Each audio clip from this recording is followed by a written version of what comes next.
Salute, salute, salute. What's happening? Nocturnal thoughts, man.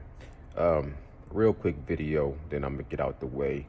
But I want to talk about something a little different. You know, everybody talking about Devin Haney and Lomachenko, and everybody talking about the breaking news: Errol Spence versus Terrence Bud Crawford, July 29th. But you know, I just want to change up my thoughts. Nocturnally thinking about boxing, I was wondering, and I want to ask y'all a question. Y'all feel free to comment down below. Do y'all think that the Tartan Tornado Josh Taylor switching up his trainer from Ben Davison is going to help or hurt him in his fight against Teofimo Lopez, the takeover? Now, Ben Davison, I think, for me, jumped on the scene when he linked up with Tyson Fury, trained him up to have that first showdown with Deontay Wilder, the Bronze Bomber. And we know that, you know, Tyson Fury had gained weight up to 400 pounds, was on drugs and alcohol and suicidal and depression. And Ben Davison kind of was his mental motivator, his you know, helped him rehab and helped him find new motivation and got him in shape. Then Tyson Fury had a draw. You know, he got knocked down twice. I remember the 12th round, Davison was like, man, just stay away from him, stay away from him. And he got knocked down, he got back up, and it was a draw, and Ben Davison was going ballistic. You know, they was going to do a rematch, but Tyson Fury linked up with Bob Arum and had two fights to kind of get him in shape for the rematch.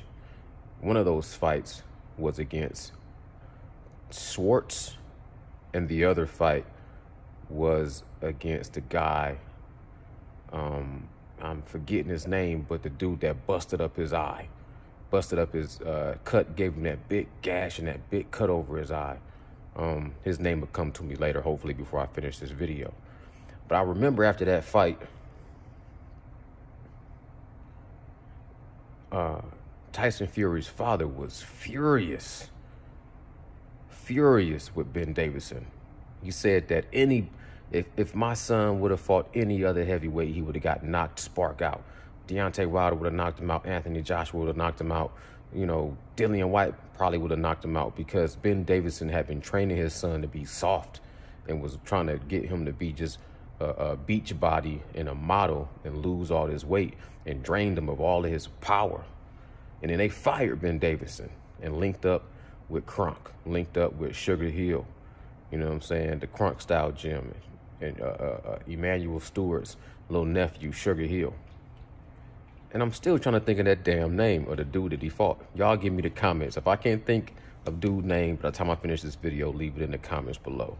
Because it's right there. It's not in that third eye. It's right over here somewhere. So, anyways, Ben Davison, after he left Tyson Fury, man, he kind of linked up with other fighters. He linked up with Lil Dev Haney. I think right now he working with Billy Joe Saunders. You know what I'm saying?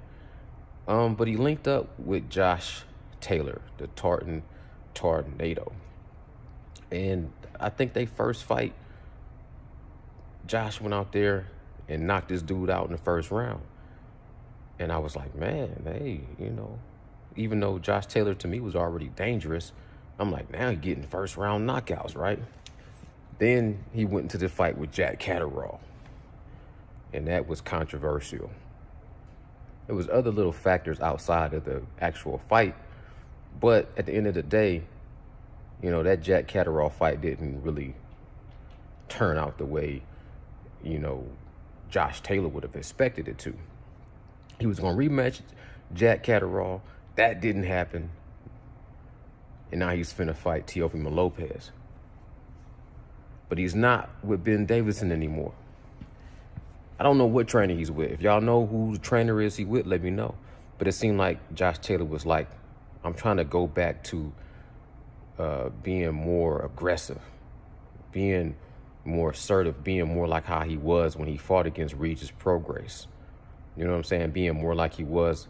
Was he with Ben Davison when he fought Jose Ramirez? Because I didn't think that yeah, I think he was with Ben Davison when he fought Jose Ramirez. He put on an excellent performance in that point.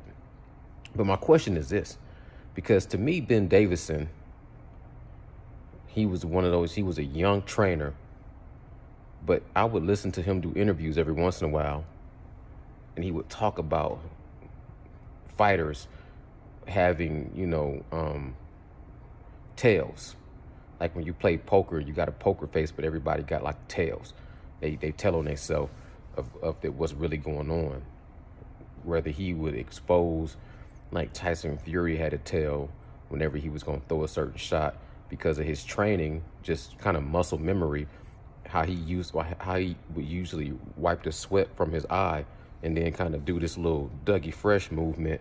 That was a tail that he always would do. And if you could see it, then you could start telegraphing what his next move would be. And he said all boxers had tails. Everybody know that. If you played Mike Tyson Punch-Out back in the day and you read how to defeat the first 4 or 5 guys, it always is basically showing you every single fighter had a tail to exploit a weakness. So, he would show you Tyson Fury weakness was that little thing he would do. And now he opened his defenses. And so I thought that Ben Davison was great at recognizing other fighters' tails and then using them to take advantage of. And Teofimo Lopez has a huge tail. Like Leo Santa Cruz got a little tail. He got this little click he do with his damn. Ryan Garcia got a tail when he finna throw his one punch, the other punch when his hands come down. He's telegraphed. Teofimo Lopez has a tail that I've seen, and I know he has other ones, but he always, he's used to trying to like pull down his shorts, probably in training, but it's like before he loads up on certain shots or after he throws certain shots, he reholsters his pistol. He and it's constant and it's telegraphed, and it's like he can't control himself doing it, but if you can spot it, you can take advantage and you can counter and hit him when he's busy, cocking back or reholstering his pistol. Ben Davison, to me, would be a great training mind for Josh Taylor going into this fight. Maybe because I heard people after the Jack Catterall fight was complaining about Ben Davison once again, basically saying he was trying to tame the Tartan Tornado and change his style and made him less dangerous.